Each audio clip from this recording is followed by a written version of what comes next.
मुझे कोई बात नहीं करनी है तुमसे। Listen, RUSA, I'm really sorry. मेरा हरगिज़ ऐसा कोई मकसद नहीं था। तुम्हारा क्या मकसद था क्या नहीं था, मुझे इस बात में कोई इंटरेस्ट नहीं है। Please try and understand. देखो, मेरा यकीन करो, मैं दोबारा बात करता हूँ शाम कोई फायदा नहीं है, अब मैं वो चैप्टर क्लोज कर चुकी हूँ। क्या मतलब तुम चैप्टर क्लोज कर चुकी हो? What are you talking about?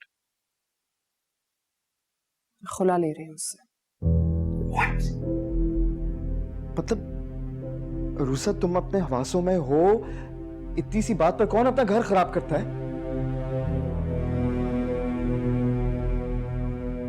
Seriously? Yes, seriously. Are you serious right now? इतनी सी बात, इतनी सी बात, ये इतनी सी बात नहीं है। वो आदमी ज़हनी मरीज है। मुंतहा का रिजेक्शन, एक्सीडेंट, इतनी लंबी बीमारी, सबने मिलकर उसे पागल कर दिया है। And I gave him everything, everything. RUSA, वो तुम्हारा शौहर है। मतलब ऐसे मौके पर तुम्हें उसका साथ देना चाहिए, उल्टा तुम खफा होकर घर चली आई। जिम्मेदारी बीवियों पे क्यों आ जाती है? सब कुछ बीवियों ने क्यों करना है? तुमने ख्याल रखा था आनिया का? क्या तुम आनिया को बीच में क्यों लेकर आ रही हो? क्योंकि वो हमेशा से बीच में ही है। कहाँ गई है वो? कहीं नहीं गई, बीच में ही है हमेशा से वो। जब भी उसके साथ कोई भी ज्यादती करते हो ना तुम, तो उसका खमियाजा मुझे भुगतना पड़ता है। उसके साथ कोई ज्यादती नहीं की है। हकीकत तो यह है कि उसने कभी मुझे अपने दिल से कबूल किया ही नहीं। ये बात तुम्हें पहले नहीं पता थी कि तुम उसके दिल में कभी थे ही नहीं? और क्या तुमने कभी उसके दिल में अपनी जगह बनाने की कोशिश की? नहीं की।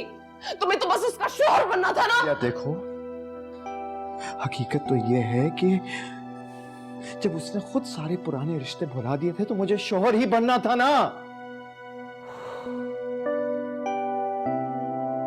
कोई फर्क नहीं, कोई फर्क नहीं है तुम में और रोहेल भाई में। जो कुछ उन्होंने उसके साथ मंगनी करके किया ना, तुम वो शादी करके कर रहे हो। Get out of my room. Get out. Go.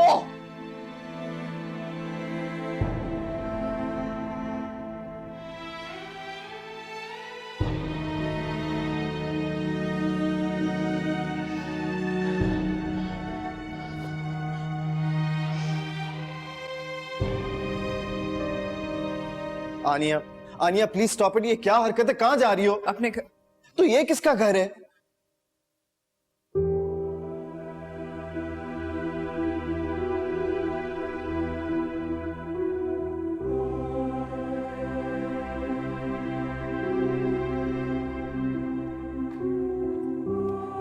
आनिया,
अम्मा, आपने समझाया नहीं रूसा को?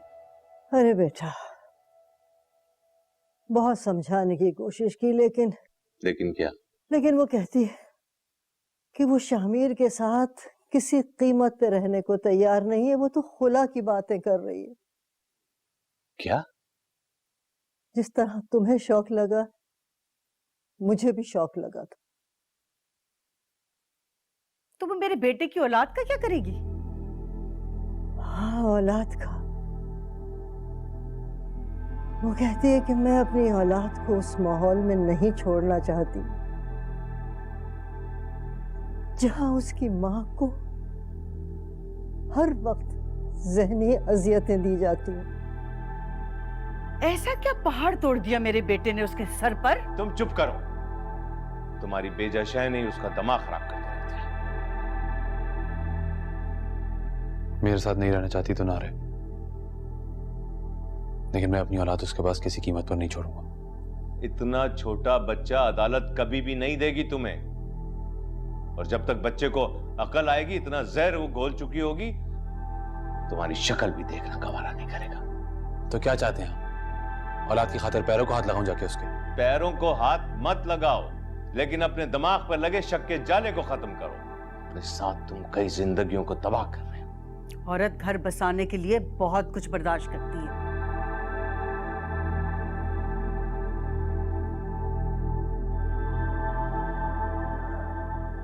माफ करना गुलनाज, मुझे आनिया के इरादे भी कुछ अच्छे नहीं लग रहे। वो भी खुला लेने की बातें कर रही थी।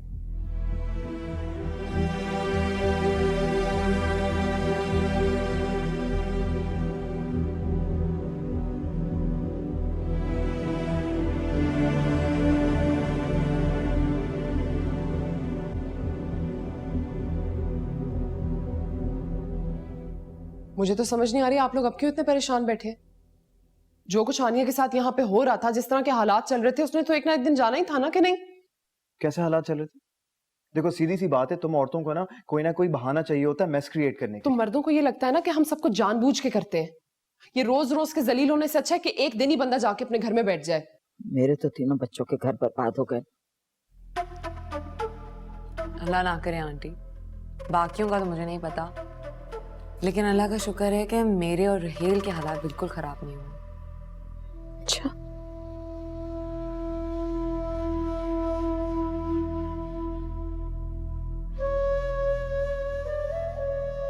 क्या हो गया? आप तो ऐसे घूर रही हैं जैसे मैंने उसे धक्के मार के निकाला हो यहाँ से। भरोसा इससे को यहाँ से अभी और इसी वक्त चली जा, मेरा मजीद दिमाग खराब ना करे।